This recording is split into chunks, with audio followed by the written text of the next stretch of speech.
এই দুনিয়ার পুরো জীবনটা এটা হচ্ছে লালসাময় একটা জীবন, লোভ, মরিচিকা, মায়াজাল।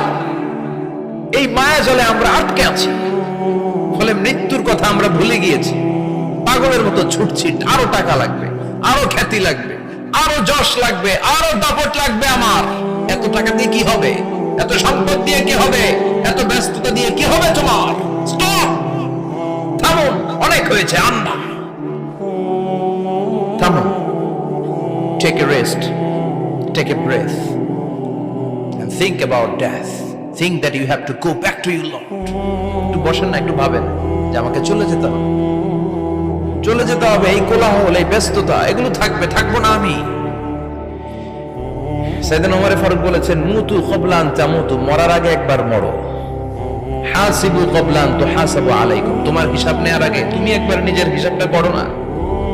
কাগজ বের করে একটু লিখো না, কি কি ভালো কাজ করছিলা, যেগুলো দিয়ে নাজাতের ওসিলা হতে পারে। 1 2 3, আর কি কি আকাম কুকাম করছো দেখো না, লিখে দেখো তোমার অবস্থাটা কি। মরার আগে একবার মরো। মরার আগে খাটের মধ্যে শুয়ে শটান করে চোখ বন্ধ করে একবার মরার ভান করে দেখেন কেমন লাগে। চোখটা বন্ধ করেন আর ভাবেন আপনি নাই, কি কি হতে পারে ভাবেন। আপনার ছেলে মেয়েরা কান্না জুড়ে দিবে, আপনার প্রাণের স্ত্রী বিলাপ শুরু করে দিবে, বন্ধু বান্ধবের চিৎকার আর মাতম, স্থানীয় এলাকার মসজিদে ঘোষণা, অমুক এলাকার নিবাসী অমুক ভাই, অমুকের ছেলে অমুক দুনিয়ায় নাই।